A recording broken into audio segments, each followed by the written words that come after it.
Hey, Pico here, checking out Planetside 2 with Tramell, the Senior Art Director, and this title is a MMO FPS. It's free to play, made by SOE. Can you tell us a little bit about this title? Other than the fact that it's awesome, what else would you like to know? It's a great game. I mean, we've worked on the original Planetside. That was about 7 or 8 years ago. We did a really good job then. You know, there's a lot of hardcore fans still out there playing the game today. Planetside 2 is an evolution of the original Planetside. We made it bigger, better, and better. And, you know, I think people are going to really like what they see. So you guys implemented a new engine, Forgelight engine. How did this affect the art direction? The Forgelight engine actually allows us to do the same type of quality that you see in any other first-person shooter out there today, which is kind of amazing when you're talking about 500 people playing on the same, map, in the same view. Kind of, if you take any other modern first-person shooter and like combine them all together and put them on the same map, that's what you have when you're talking about Planetside 2. Massive warfare on an epic scale. How are you able to support all these players and keep it balanced at the same time? It's about magic. It's called Forgelight. No, what we found doing the first Planetside is that the game kind of balances itself. People lend themselves to one faction or the other.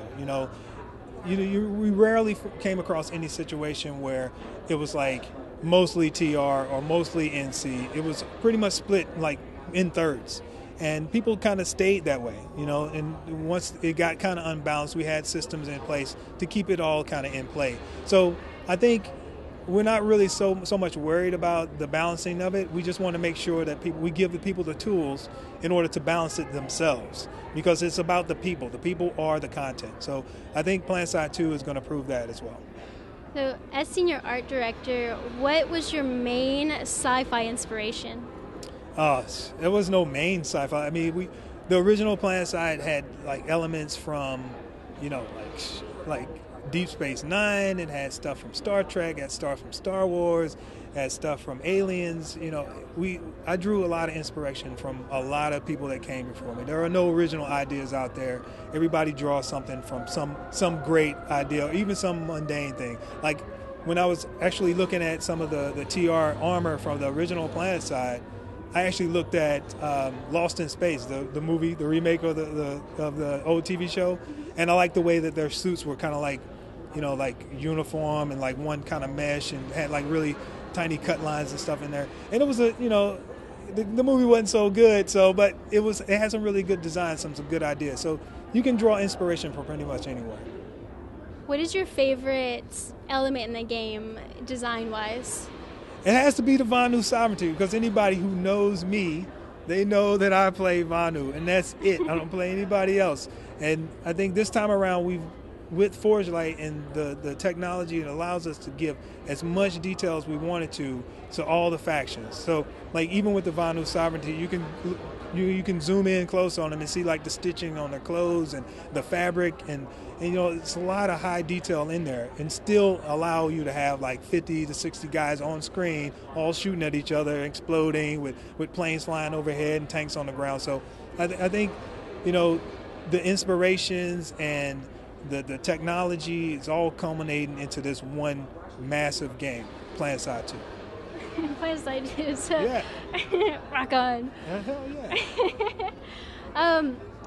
So what about the environments and stuff? You had your hand in that as well. What is your favorite zone to go to? Currently, we were displaying Indar, which is our desert map.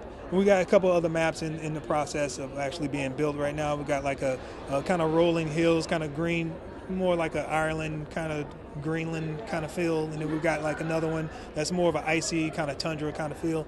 And I think Indar is a really good mix of highlands, canyons, and dried seabed. It's a really good map to play on, because you can have like different kind of play experiences all on the same map, and then you can go into some of the bases and have another different, another experience on top of that. So all of our maps are designed to give you like a feeling of a different world no matter where you are on the map. How's this title different from other titles? Other than the fact that it's huge. Yeah. Like, come on, really? It's like thousands of players playing on the same map. You can't get that on any other first-person So that's shooter. like your main thing. It's just so many people. epic battles daily, going persistent world. This is something that's going on all the time. You're going to be playing at 6 in the morning. You're going to come home. People are still going to be playing. That base you fought over might be lost now. You got to fight it to get it back. Or your character itself, everything that you accrue over time is still going to be there waiting for you to jump back in. So this is a type of game that nobody's ever been able to kind of duplicate. And I think SOE has the strategy and the know-how to pull it off again. Now, one of the issues with Planetside, the first one, was that people who wanted to play with their friends, like the servers were a bit not balanced. They couldn't get in. Mm-hmm. How are you guys working to fix that? We're actually listening to the community to try to get to try to rectify that situation. Right now, we're not in beta, so we don't have that information to kind of go on. Once we get into beta and get more information, we'll start catering to those types of concerns. We're planning on shipping with a bunch of different maps and actually making the servers big enough so that you can actually support large-scale battles and large numbers of people. So I don't think that's going to be a concern of us for us this time around, but if it does become an issue, then we'll address it as soon as we possibly can. Speaking of the beta, how do people get into it? Well, we actually had the PC Gamer just came out. People got beta keys. Everybody was happy about that. We also have a plan for the individuals who are part of the original Planetside. People are still playing. We have a plan for them. So when we actually release beta, we'll let those people know, and then once we get going, everybody will be able to hop in. Then we're going to release an open beta, and then anybody can come in and have a go at it. Once we go free to play, anybody can jump in, have fun, and come back. Get your friends, hop in. No barrier, no reason why you shouldn't be able to get in and have fun. So how can people get their hands on this in the future? When are they going to get it, and what systems is available? When has not yet to be released. It'll be free to play, so you'll just download it and hop in. The date, we're actually just going to try to play out beta and find out how well we do there, get the feedback there, implement it, make sure that the game is nice and solid and buttoned up, and then we'll release it. So it'll happen when it's ready. And this is for a Windows PC? It's only for PC right now. Okay. So that's what we're aiming for. Planetside 2 is going to be not on the shelves. We don't do that anymore, but it'll be digitally downloaded for everybody to grab sometime soon. Any chance it'll be on the iOS? Not sure. Not sure about that. But we do actually have plans for multiple apps that actually incorporate into the game that'll be on different OSs as well. Okay. All right. Well, thank you so much for All right. hanging Thanks out for having with us. me. Appreciate it.